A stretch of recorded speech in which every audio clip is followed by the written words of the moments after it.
Hello, welcome to Shock Ritual. I am St. Eater Smith.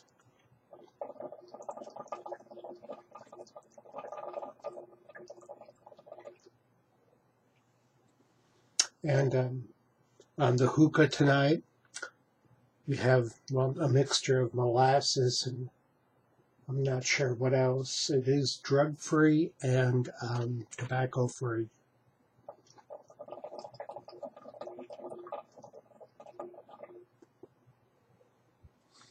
But I think I decided to be a little more imaginative with this video. It's about a very sad woman named Andrea Dworkin.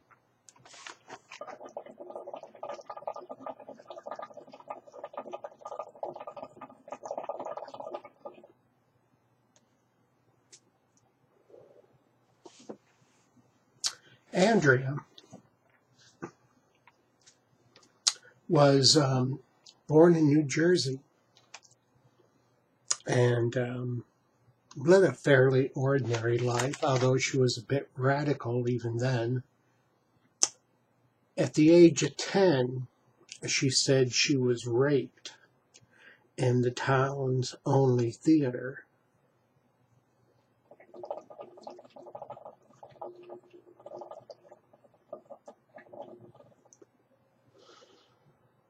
There is no proof of that.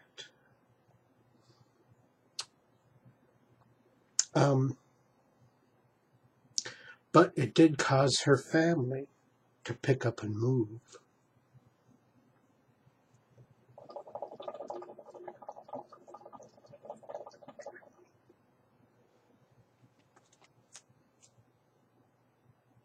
Right after the incident when she said she got raped, she also said she was abducted by U.F.Os and taken to their penal colony.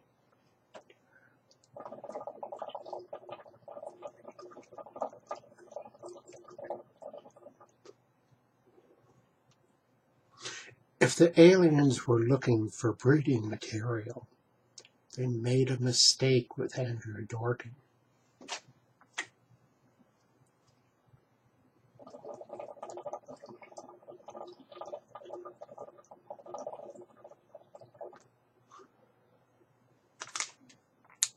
I must reiterate, no tobacco or drugs in the hookah.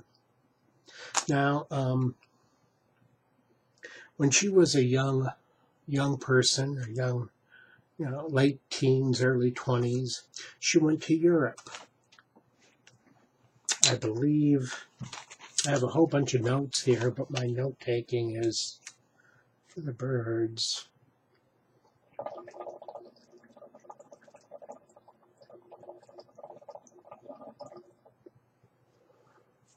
She went to Europe and she wrote some books. She was very much influenced by the Beats, particularly Allen Ginsberg. No surprise there. I met the man himself. He's a pedophile. He was a pedophile. Okay. She wrote 2 books of erotica, which later on, in the 80s, she tried to hide the fact that she wrote 2 books of erotica.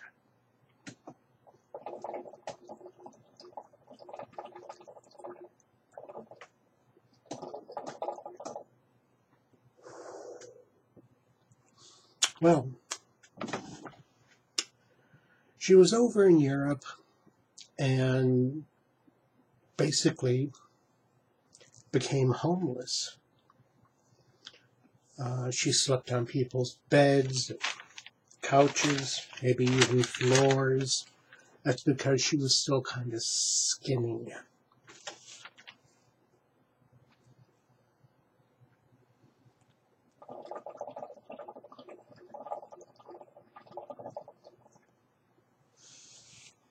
She was also married to a guy in Europe. She said that the guy beat her, was mentally abusive as well as physically.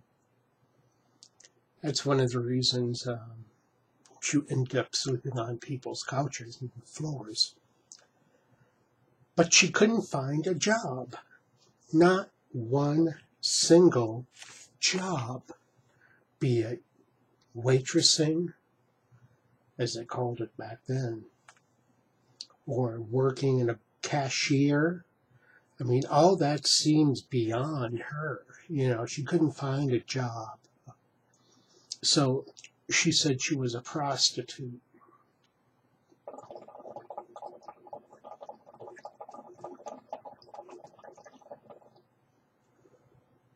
Now her shady past comes to haunt her. She wanted to come to America. She had a chance. She had a suitcase full of heroin. If she could just take that past the airport, past security, keep in mind this was before 9/11.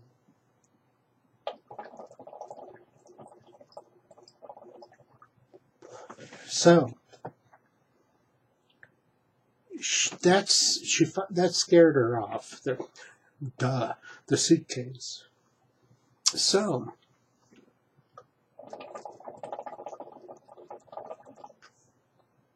the drug dealer who had the suitcase was a good drug dealer. He let her have that ticket. So she took the plane over and she was at home. So what did she do when she came home? She was still a prostitute a couple of times. You know, she still prostituted herself.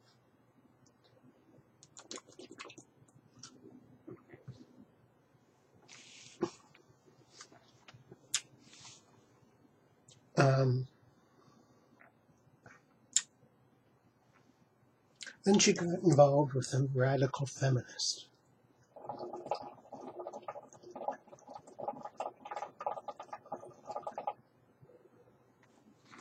And back then, radical feminism meant radical feminism.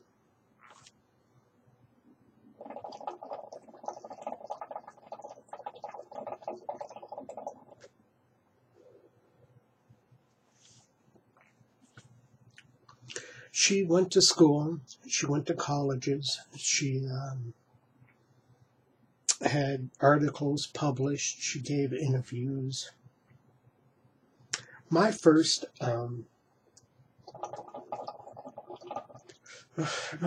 visit with her was when I found out what she was doing with the Minneapolis City Council.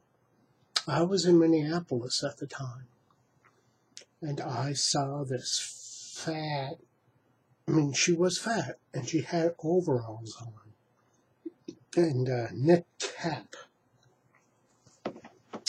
and she really wasn't, I don't know.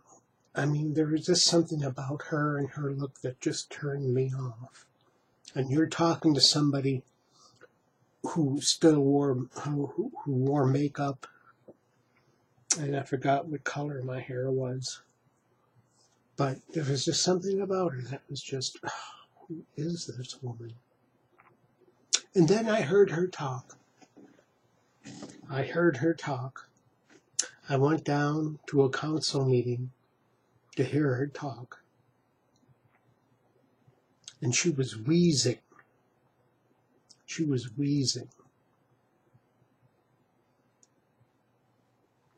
And she was just sickly obese.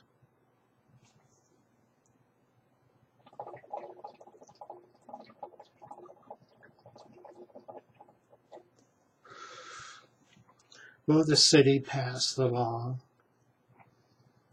Most of the dirty bookstores and stuff have gone, the old-time ones, the old school. Now we have a pouring bookstore here in Minneapolis called the Smitten Kitten. Andrea Dworkin would not support that. She was against mostly all penetration. when she divorced the first man she was married to, she married another, a gay man, or so he says, but I can easily believe that.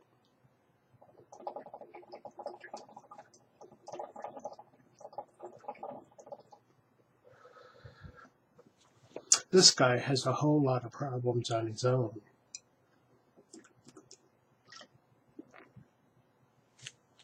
Their sex life, I can imagine it was almost non-existent, because even Dworkin herself said that she didn't want to be penetrated. Oh, gee.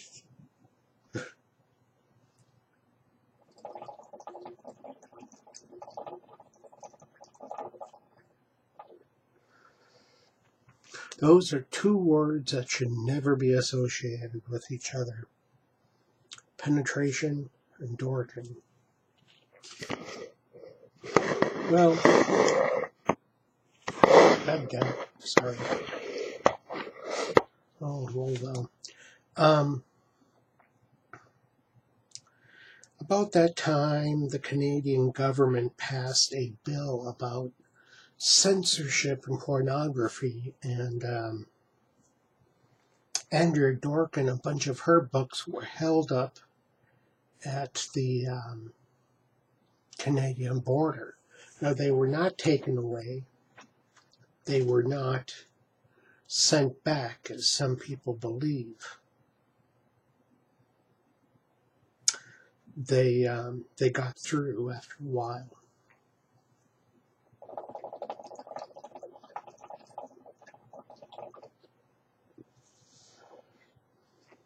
Canada still has not recovered from that law that Andrea Dworkin helped with.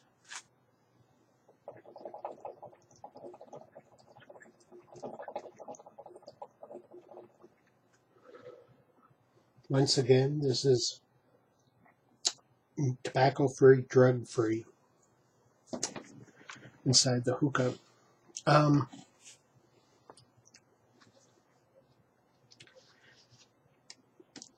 Dworkin went from city to city, spreading her hatred, manipulating people, being at times a bully, mean. Here in Minnesota, she also taught a class at the U.F.O. Can you imagine? This is back when she had all these little groupies and she was considered radical and what have you.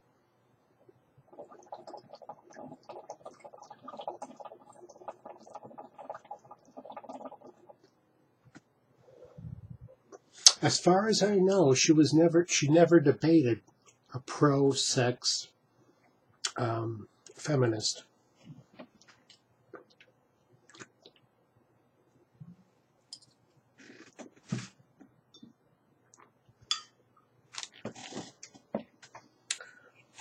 And as years went by,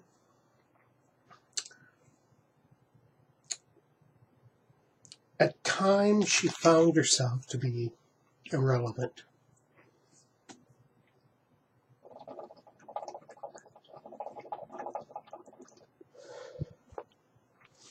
All these sex workers,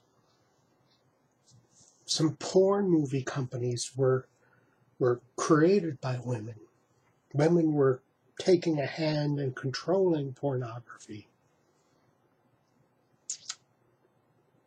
She didn't like that. She was also racist. Whenever she talked about prostitution, she usually tried to work in the fact that these prostitutes were mainly white and the pimps were Superfly. You know what I'm talking about. Long fur coat.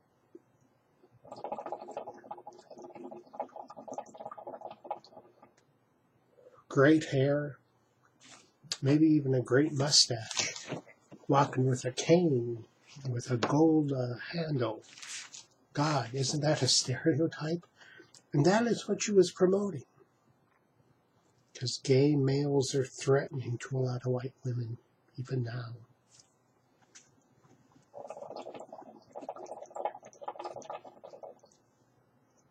She wrote some more and spoke some more, and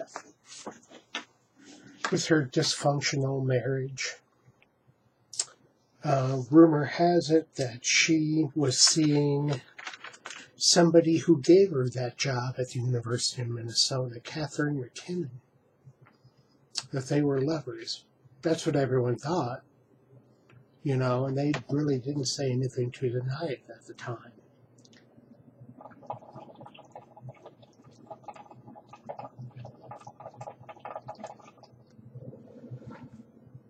But, like anything else, Dworkin found herself kind of becoming irrelevant, a relic.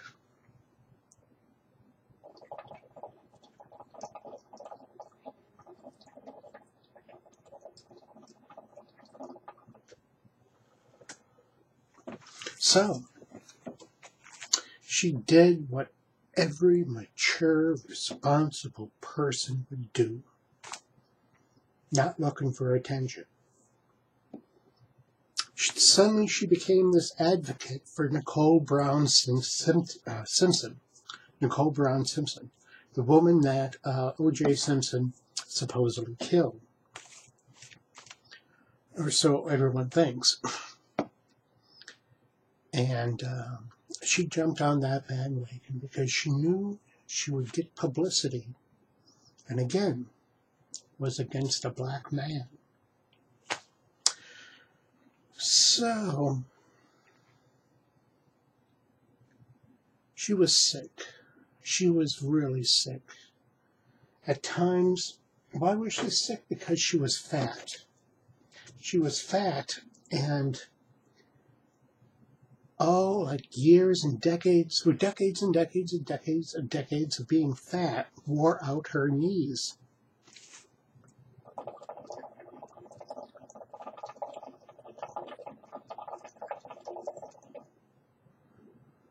Nobody cared enough to say, Andrea, you gotta lose some weight. You gotta lose at least 50 pounds, if not 100, to start with. But she didn't. She just got wider and wider and fatter and more unhealthy and more unhealthy. Like the disease-ridden corpse she is and was.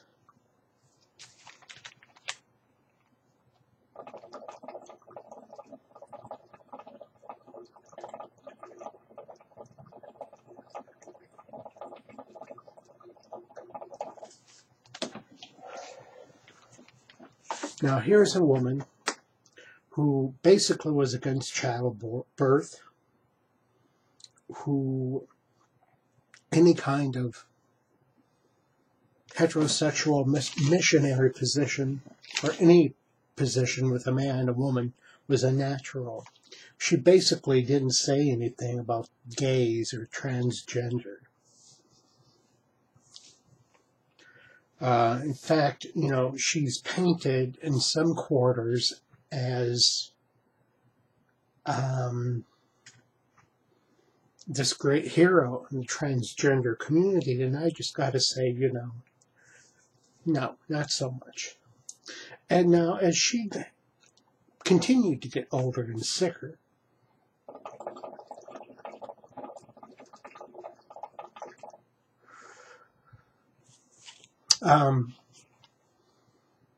they replaced her knees, and she finally lost a little bit of weight, enough to notice, about maybe 100.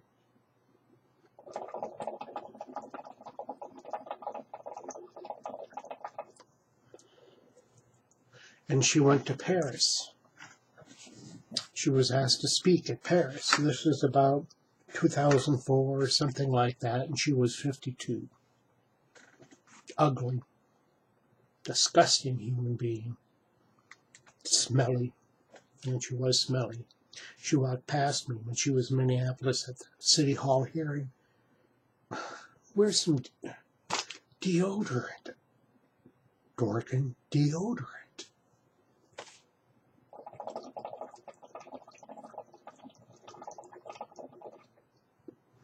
So, she was at the bar, and she had a couple of, I think, some wine. Maybe, I'm not sure. But she said she felt dizzy, and she said she felt sick. She went up in her bedroom, locked the door, laid down. Suddenly, she saw, well, it's long story short, she said she was raped by a boy and a man who somehow got into the locked room. They must have worked there, she said. The guy, not the boy, but the man, she saw downstairs bartending.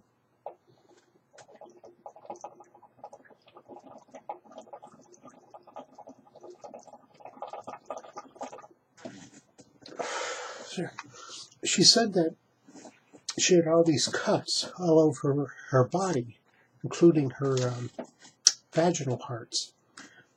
Why didn't she call the ambulance and police when she was still at the motel?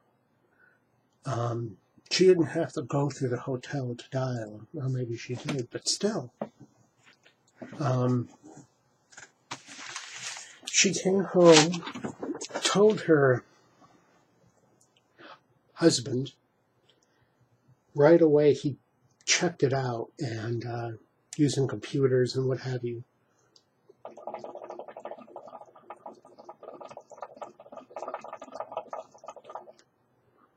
Even he doubted you. So can you imagine, Andrea Dworkin comes up to you, knee braces and all, and said that somebody she said she doesn't know, well, she knows for sure it was GBH. How did she know for sure? It was a popular date rape drug, still is.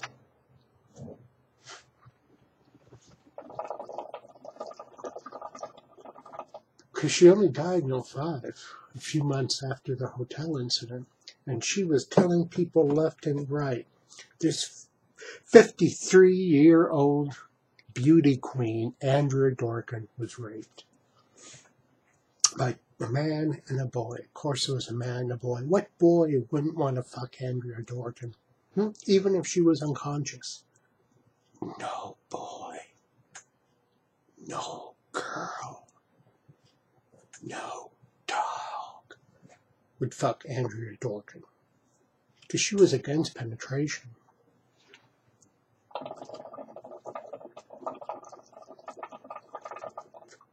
Now, for 8 years, I had a degenerative form of arthritis, and I had to wear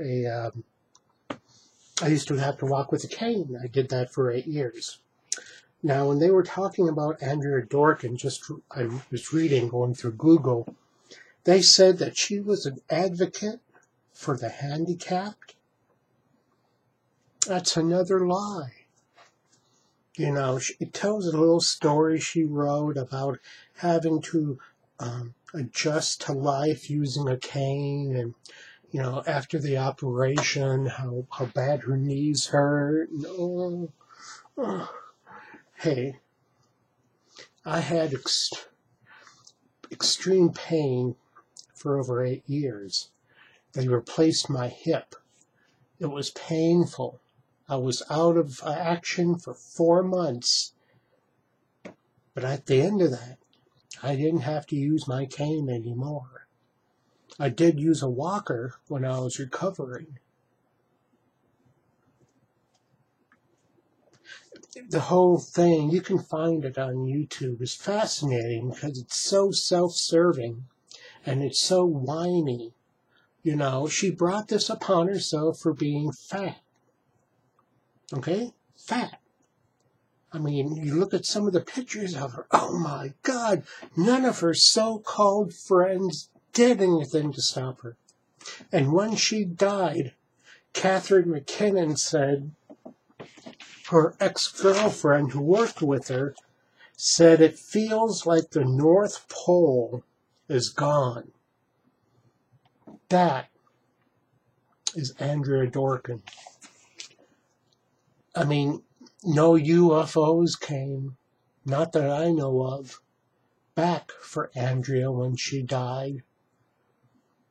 I guess they had their fill of her.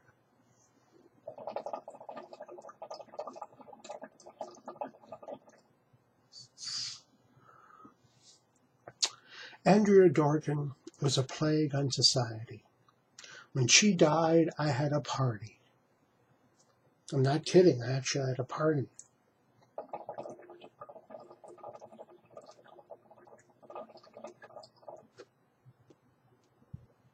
Well, this ends my little rant about Andrea Dworkin. Please leave some comments.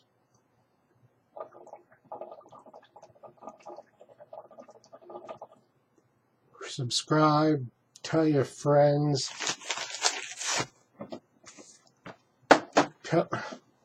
And hail Satan.